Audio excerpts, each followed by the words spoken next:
Hello friends, welcome to my channel. आज मी तुम्हाला इथे कोणत्याही खाण्याच्या रेसिपीचा व्हिडिओ नाही दाखवणार आहे, तर त्याऐवजी इथे मी एक तेल तयार केलेलं आहे, ते म्हणजे कोकोनट ऑइल। घरच्या घरी प्युअर तेल कसं तयार करायचं म्हणजे खोबऱ्याचं तेल, जे आजकाल खूप केस गळतीचं वगैरे प्रमाण वाढलेलं आहे, तर त्यासाठी आपल्याला प्युअर तेल मिळत नाही। तर प्युअर तेल आपण घरच्या घरी कसं बनवू शकतो हे मी या रेसिपीमध्ये दाखवणार आहे। जर का तुम्हाला तेल बनवायचं शिकायचं असेल तर त्यासाठी ही रेसिपी लास्टपर्यंत नक्कीच बघा। तर हे जे कोकोनट ऑइल आहे ते ऑफकोर्स इथे खोबऱ्यापासून आपण तयार करणार आहोत। तर इथे मी सुकं खोबरं घेतलेलं आहे, तर इथे 500 ग्राम म्हणजेच अर्धा किलो सुकं खोबऱ्याच्या वाट्या घेतल्या आहेत आणि ह्यांना मी अर्धा तास आधी पाण्यामध्ये भिजत ठेवलं होतं। याचं कारण असं की ते कापताना व्यवस्थितपणे इझिली कापले जातील, म्हणून ह्याला फक्त पाण्यात भिजून ठेवायचं आहे या एका कारणासाठी। आता मी हे स्वच्छ धुवून घेतले आणि त्यानंतर ह्यांना कापायला सुरुवात केली। जसं आपण नॉर्मल कट करतो खोबरं, तसंच या खोबऱ्याला इथे कट करून घ्यायचं आहे। तर एकदम पातळ पातळ असं हे खोबरं कट करून घ्यायचं आहे, जेणेकरून वाटण्यासाठी आपल्याला हे इझी पडतं। आता तुम्ही बघू शकता इथे बऱ्यापैकी माझं खोबरं व्यवस्थित मी इथे कापून घेतलेलं आहे। हे टोटल अर्धा किलो खोबऱ्याचे काप आहेत, ते एका वेळेस काही मिक्सरच्या भांड्यात वाटून होणार नाही, तर मी काय केलं, ह्याला बॅचेसमध्ये वाटून घेतलेलं आहे। तर मी मिक्सरच्या भांड्यामध्ये थोडंसं खोबऱ्याचं काप टाकून घेतले आणि ह्याची एक भरड तयार करून घेतली, तुम्ही बघू शकता। आता या भरडीमध्ये इथे मी 2 ग्लास पाणी टाकून घेतलेलं आहे। खोबऱ्यामध्ये पाणी टाकण्याचं कारण असं की खोबऱ्याचं दूध चांगलं इथे निघलं गेलं पाहिजे। आता 2 ग्लास पाणी टाकून झाले की मिक्सरच्या भांड्याला मी एकदा झाकण लावून घेतलं आणि चांगलं फिरवून घेतलं ह्याला। तर तुम्ही बघू शकता हे जे दूध आहे ते तर रेडी झालेलं आहे। त्या खोबऱ्याच्या दुधाला गाळून घ्यायचं होतं, तर एका भांड्यावरती मी इथे एक सुती कपडा टाकून घेतलेला आहे आणि त्यावरती हे जे दूध आहे ते सर्व टाकून घेतलं आणि व्यवस्थितपणे या कपड्याच्या मदतीने या जे दुधाचा रस आहे तो व्यवस्थितपणे काढून घेतलेला आहे। म्हणजे जो खोबऱ्याचा रस आहे तो व्यवस्थित पिळून काढून घ्यायचा आहे। तर तुम्ही बघू शकता एका बॅचमधून केवढं सारं दूध निघालेलं आहे। तर या कपड्यामध्ये जो राहिलेला खोबऱ्याचा किस आहे तो पुन्हा मी मिक्सरच्या भांड्यात टाकला आणि पुन्हा त्यामध्ये 1 ते 2 ग्लास पाणी टाकले, पुन्हा त्याला फिरवून घेतलं आणि पुन्हा त्याचं दूध काढलं। असं मी एका पोर्शनचं 3 वेळा केलेलं आहे। तर इथे जे सर्व दूध आहे ते एका टोपामध्ये मी काढून घेतलं, तुम्ही बघू शकता केवढं सारं दूध इथे रेडी झालेलं आहे।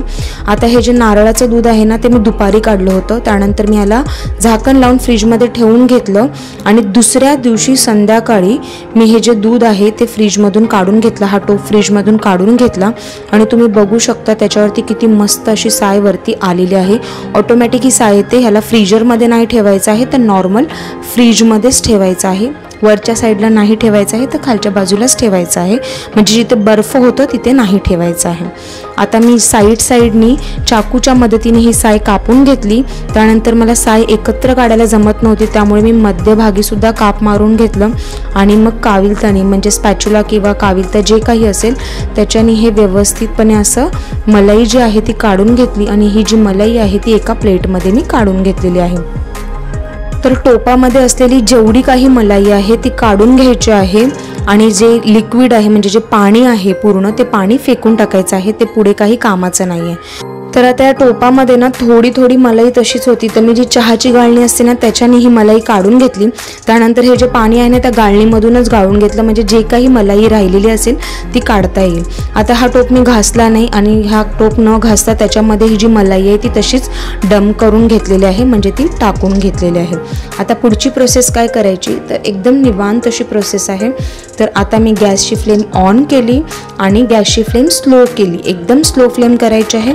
त्यानंतर हा टोप जो आहे तो मी ॲज इट इज तसाच या गॅसवरती ठेवून घेतलेला आहे आणि पुढचे 5 मिनटं मी वाट बघितली मलाई वितळण्याची।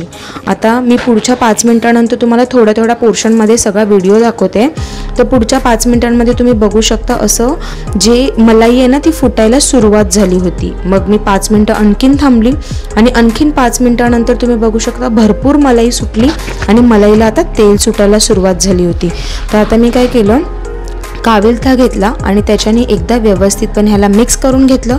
त्यानंतर आणखीन 5 ते 10 मिनटं उलटले। 5 ते 10 मिनटानंतर मी पुन्हा एकदा चेक केलं, तर जे तेलाचं प्रमाण आहे ते वाढलं होतं आणि जी साय होती ती आता खव्यामध्ये त्याचं रूपांतर होण्यास सुरुवात झालं होतं आणि ते थोडं बर्न व्हायला सुद्धा सुरू झालेलं। आता पुढे पुन्हा 5 मिनिटं झाली तर आणखीन तेलाचं प्रमाण इथे वाढत गेलं आणि जी साय होती ती कमी कमी कमी कमी होत चालली होती। पुन्हा 10 मिनिटे उलटली, गॅसची फ्लेम मी स्लोच ठेवली। आता तुम्ही बघू शकता भरपूर असं तेल वरती आलं होतं आणि जी साय आहे ना ती खाली तळाशी चिकटलेली होती। पण मी एकदा पुन्हा ह्याला काविलता फिरवून घेतला या टोपामध्ये आणि त्यानंतर आणखीन 10 ते 15 मिनिटं वाट बघितली। आता जेव्हा अशा प्रकारे हे तेल तयार होईल, म्हणजे जो खवा असेल, जो मलाई असेल ती एकदम लाल लाल कलरची होईल ना, तेव्हा समजायचं की आपलं हे तेल इथे रेडी झालेलं आहे। आता मी गॅसची फ्लेम केली बंद आणि ह्या तेलाला करून घेतलं पूर्ण थंड। थंड झाल्यानंतर ह्याला गाळायची प्रोसेस करायची आहे। तर आता मी काय केलं, एक बाउल घेतला, बाउलवरती एक सुती कपडा ठेवून घेतला आणि त्याच्यावरती जी गाळणी असते आपली चहाची ती ठेवून घेतली। आता थोडं थोडं करून टोपामधलं जे तेल आहे त्या गाळणीमध्ये टाकलं, गाळणीमधून ते त्या सुती कपड्यातून त्या बाउलमध्ये चाललेलं। असं केल्याने काय होतं, थोडे काही खोबऱ्याचे दाणे असतील ना ते सुद्धा व्यवस्थितपणे त्या तेलामध्ये मिक्स होत नाही आणि ते वगळता येतात आपल्याला। तर या चहाच्या गाळणीमध्ये जी मलाई राहिलेली आहे करपलेली, त्याच्यामध्ये मी थोडंसं स्पूननी प्रेस केलं, म्हणजे जे काही तेल असेल ना ते सुद्धा ह्याच्यामध्ये निघून येईल आणि तेल वेस्ट होणार नाही।